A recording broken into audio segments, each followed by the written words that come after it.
कुछ लोगों ने, कुछ साइंटिस्ट ने, उनको संदेह हुआ कि कहीं ये वायरस लैब से तो नहीं लीक हुआ। पहले वाले जो वायरस से, जो ये वाले वायरस है, ये वायरस नेचर में ऐसा हो ही नहीं सकता। इसको मैनिपुलेट किया है उन्होंने अपने जो ज्ञान से, अपने रिसर्च से बताया था। यूक्रेन लैब में भी गेन ऑफ फंक्शन रिसर्च चल रहा है बर्ड फ्लू का। नमस्कार, मैं डॉक्टर अमिताभ बनर्जी, एक महामारी विशेषज्ञ। मैं आर्म फोर्सेस में नौकरी किया है, काफ़ी महामारी का जांच किया था अपने करियर में, और अभी मैं यूएचओ का चेयरपर्सन हूँ और क्यूआई प्लेटफॉर्म, जो कि हमारे मीडिया पार्टनर है। आज मैं बात करूंगा एक ऐसे वायरस का जो कि नाजायज है। इनका कोई माता पिता का पता नहीं चल रहा है। आप समझ गए होंगे किसकी मैं बात कर रहा हूँ।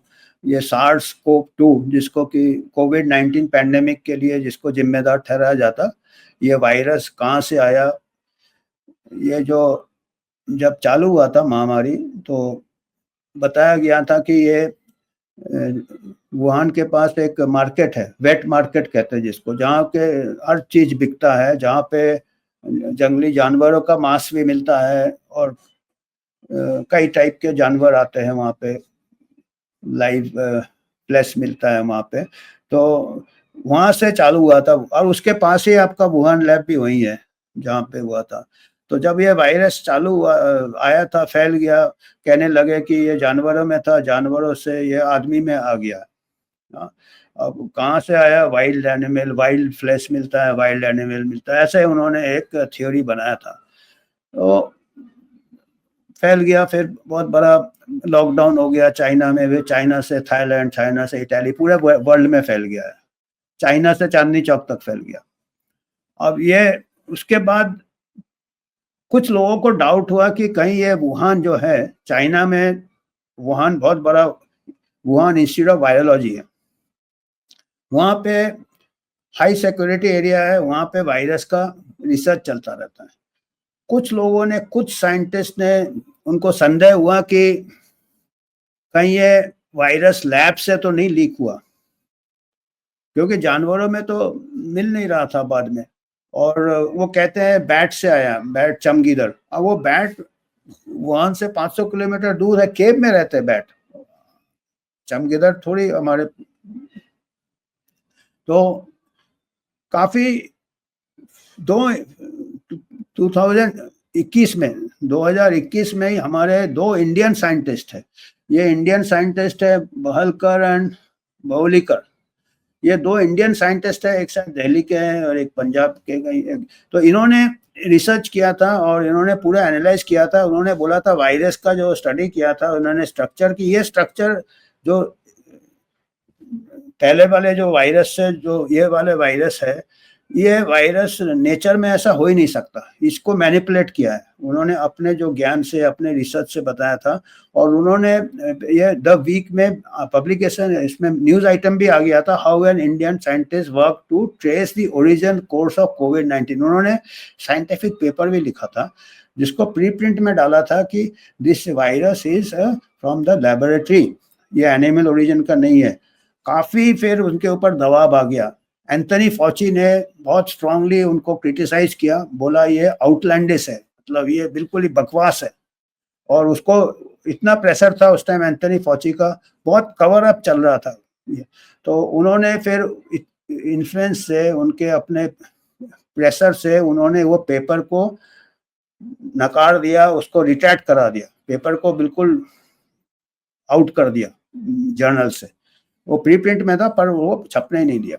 और अभी उन साइंटिस्ट का अभी कोई नाम तक नहीं लेता। हमारे इंडियन साइंटिस्ट अभी रिसेंटली स्टेटमेंट दिया है, जो सीआई के नया डायरेक्टर है रैटक्लिफ, जॉन रैटक्लिफ, उन्होंने अभी स्टेटमेंट दिया है कि अभी सीआई है, अभी ट्रम्प के अंडर, ये जो रैटक्लिफ है, मिस्टर रैटक्लिफ, ये अभी सीआईए के डायरेक्टर है। इन्होंने बोला है कि इसका हम पूरा डिटेल जांच करेंगे, हम पूरा इसका तह तक जाएंगे, इसको जांच करेंगे। और अभी जो सीआईए का मानना है आज के तारीख में कि ये 99% ये लैब से ही आया है, क्योंकि अभी जो है 5 साल हो गए या 4 साल हो गए, 4-5 साल हो गए हैं, बहुत स्टडी किए हैं वुहान के चारों तरफ, जितने जानवर है सब में सीरम निकाला है, कहीं में कोई भी ट्रेस नहीं मिला वायरस का। ये बैट है, केव बैट, दूर दूर तक उन्होंने, क्योंकि कॉमन सेंस वाली बात है कि वो कहते हैं कि जानवर से आदमी में आया ये वायरस, तो पहले तो जानवर में बढ़ना चाहिए वायरस, फिर ओवरफ्लो होगा ना। अभी अगर वो कहते हैं आपका एनिमल, तो एक एनिमल दिखा दो जहाँ पे वायरस है, वो आज तक सोर्स नहीं मिला उसका। तो ये लैब में एक साइंटिस्ट थी चाइना की जिसको कि बैट वुमन कहते हैं, उसका नाम सी जिंगली नाम है उसका। ये बहुत इसने रिसर्च किया है कोरोना वायरस पे, इसको काफी ये, और जहाँ तक शक है कि इसको जो वुहान लैब है उसको फंडिंग मिलता था एक इको हेल्थ से, जिसके कि पीटर डजक थे उनके, इको हेल्थ अमेरिका। तो फंडिंग कहाँ से होता था, वो NIH से फंडिंग इको हेल्थ में जाता था, इको हेल्थ से फंडिंग जाता था वुहान लैब में। ये इतना कुछ अभी थोड़ा बहुत पता चला है, जिसको कि काफी कवर अप करने की कोशिश किए थे, फॉची ने कवर अप किया था, क्योंकि जब ये इंडियन साइंटिस्ट ने बोले थे और भी साइंटिस्ट ने बोले थे कि ये लैब से है, उन्होंने काफी मेल्स मिले, अभी जो सीनेट हियरिंग हुए कई मेल्स में उन्होंने इमीडिएटली एक सब मिलके, पीटर डजक, एंथनी फॉची, कॉलिन, ये सब मिलके ये पूरा एविडेंस को हटा दिया कि ये लैब लीक है। इसके बाद इन्होंने एक लैंसेट में पेपर भी छाप दिया ओवरनाइट कि ये हो ही नहीं सकता है, और अभी पता चल रहा है कि ये सबसे ज्यादा चांस है, ये है, देखिए ये पीटर डजक है इको हेल्थ के। अभी जैसे ही ट्रंप आए अपने ऑफिस में, पीटर डजक को फायर कर दिया, he is out of service now. तो ये इन्होंने काफी, ट्रंप ने भी पहले भी बताया था जब फर्स्ट से ही, काफी पैसा NIH से जा रहा था, ये चाइना में जा रहा था वुहान लैब में, या हो सकता है अमेरिका में भी इको हेल्थ में भी कुछ होता हो।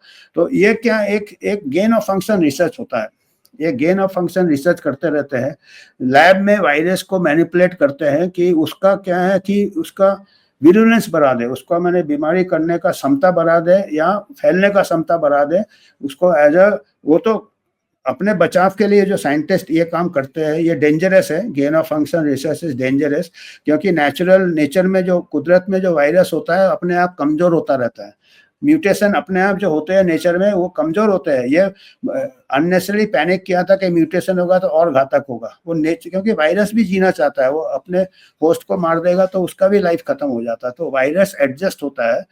पर गेन ऑफ फंक्शन रिसर्च एक ऐसा रिसर्च है जो आर्टिफिशियली इसको बढ़ा देते हैं, इसका विरुलेंस बढ़ा देते हैं, इसको बीमारी करने की क्षमता बढ़ा देते हैं और फैलने की क्षमता बढ़ा देते हैं। और इन लोग बोलते इसलिए है कि हम इसलिए कर रहे हैं कि अगर बाई चांस नेचर में ऐसा कुछ हो गया म्यूटेशन तो हम पहले से इसका वैक्सीन बना लेंगे। ये गलत है, नेचर कभी घातक नहीं बनाता, नेचर कमजोर बनाता है। आदमी हम कमजोर हो रहे हैं तो वायरस क्यों नहीं कमजोर होगा, जैसे जैसे पीढ़ियां आ रही हमारे पहले पीढ़ियों से कमजोरी हो रही है। ऐसे में मजाक कर रहा, पर वायरस अपने बचाव के लिए ये करता है। तो दूसरा होता है कि एक और इन लोग क्या बोलते हैं कि हम तो नहीं करेंगे अगर गेन ऑफ फंक्शन रिसर्च, कि दुश्मन ने कर लिया तो हमको पहले से ये हम एक्सपेरिमेंट करके रखेंगे कि दुश्मन ने कर लिया तो फिर हमारे पास बचाव रहेगा। तो ये भी गलत है, ये असली में ये न्यूक्लियर आर्म जितना ही खतरनाक है, न्यूक्लियर रेस जैसा ही है, और ये कई लैब में दुनिया के हो रहे हैं, कई कंट्री शायद कर रहे हैं, बताते नहीं है, क्योंकि आप अगर कई जितने वायरस अभी आए हैं, ऊपर आए हैं, यहाँ तक कि मंकी पॉक्स का आप देख लीजिए, इतिहास देख लीजिए। सबसे पहले 1957 में मंकी पॉक्स वायरस कहाँ पे आइसोलेट हुआ था, डेनमार्क में आइसोलेट हुआ, कोपेनहेगन में। कहाँ क्यों होगा भाई डेनमार्क में, वो अफ्रीका में होता है ना, तो वो डेनमार्क में क्या कर रहा था वायरस। और मंकी पॉक्स वायरस डेनमार्क में किस में मिला था, मंकीज में मिला था, और वो मंकी कहाँ से आया था, सिंगापुर से आया था वो मंकी, और अफ्रीका के मंकीज में नहीं मिलते मंकी पॉक्स। ये नाम मंकी पॉक्स दे दिया क्योंकि डेनमार्क में मंकी में मिला था, इसलिए उसका नाम मंकी पॉक्स हो गया। पर कुदरत में बहुत कम, जैसे आदमी में गलती से हो जाता मंकी पॉक्स, ऐसे कुछ मंकी में, तो वो मेन होस्ट मंकी है ही नहीं, वो छोटे छोटे जानवर है, गिलहरी जैसे जानवर है, उसमें मंकी पॉक्स पाए जाते हैं, मंकी में नहीं पाए जाते। तो भाई ये डेनमार्क में क्या कर रहा था, और रिसर्च डेनमार्क में 1950 में मंकी पॉक्स वायरस तो मालूम ही नहीं था, वो तो इत्तेफाक से मिला। इत्तेफाक से मिला या कुछ कर रहे होंगे, आप बता नहीं सकते, क्योंकि वो रिसर्च काय में कर रहा था, वो लैब पोलियो वायरस में कर रहा था। अब पोलियो वायरस में कर रहा था, तुमको मंकी पॉक्स कहाँ से मिल गया, और मंकी में कैसे मिल गया, अफ्रीका का होता है, आप यूरोप में कैसे मिला। एचएमपीवी वायरस का भी देख ले आप, एचएमपीवी वायरस भी आपका 1950 में लैब में मिला, कहीं हॉलैंड में कोई लैब में मिला, नेदरलैंड्स में लैब में मिला, क्या मिल जाते हैं इनको लैब में, और फिर कहते हैं कि ये पेंडेमिक करेगा, और सब मिलते हैं आपके लैब में मिलते हैं।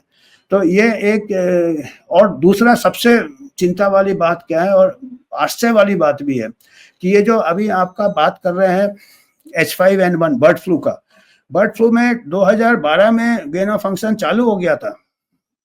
अमेरिका में होता था gain of function bird flu में, उन्होंने कुछ पेपर भी छापा था, कोई छोटे जानवर फेरेट्स में उन्होंने फैला दिया था, उनका इन्फेक्टिविटी बढ़ा दिया था बर्ड फ्लू का अमंग मैमल्स। ये जो कि बर्ड फ्लू अभी कर रहे हैं, ये गेन ऑफ फंक्शन रिसर्च किया था इन्होंने, और बीच में तो साइंटिफिक कम्युनिटी ने काफ़ी हल्ला किया, तो 2017 को या 16 को बैन कर दिया था, बैन क्या, सस्पेंड कर दिया था, रोक लगा दिया था gain of function, scientific community ने और आपका जो अमेरिकन अथॉरिटीज ने, गवर्नमेंट। फिर 2017-18 में ये बैन को लिफ्ट कर दिया, फिर से गेन ऑफ फंक्शन रिसर्च चल रहा है बर्ड फ्लू में, अभी शायद सुन रहे हैं बंद करने वाले, फिर से यह कर दिया। तो ये बर्ड फ्लू का गेन ऑफ फंक्शन रिसर्च चल रहा था, और अभी यहाँ तक कुछ इंटेलिजेंस है कि यूक्रेन लैब में भी गेन ऑफ फंक्शन रिसर्च चल रहा है बर्ड फ्लू का, और इसके ऊपर भी कुछ एक रशियन जनरल को कुछ मालूम था, उसका कत्ल हो गया था कुछ महीने पहले, कि ये biological warfare of bird flu से कर रहा है। और अभी हमें ये भी रिपोर्ट है कि अभी जो है, जो बर्ड फ्लू का जो स्ट्रेन है वो गेन ऑफ फंक्शन वाला। तो ये कई चीज़ें हैं जो वुहान से, अगर ये जो CIA अगर इन्वेस्टिगेशन करता है, ये जनहित के लिए बहुत ही इम्पोर्टेंट है, ये पूरा गेन ऑफ फंक्शन में रोक लगना चाहिए। और जिन्होंने किया, अभी देखिए कोविड में कितना पूरा दुनिया हिल गया था, चाहे वो वायरस हो, चाहे जो मेजर्स हो, चाहे वो लॉकडाउन हो, चाहे वो ट्रेड नुकसान हुआ, लोगों के बिजनेस चले गए, स्कूल कॉलेज बंद हो गए, क्या है ये गेन ऑफ फंक्शन शायद हो।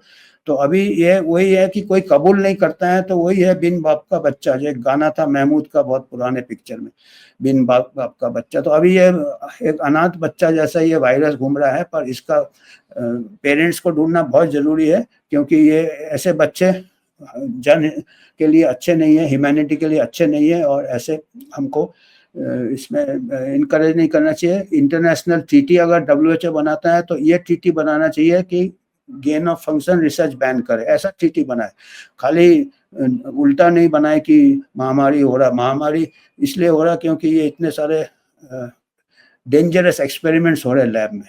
तो आज यही मैसेज देना था मेरे को। धन्यवाद।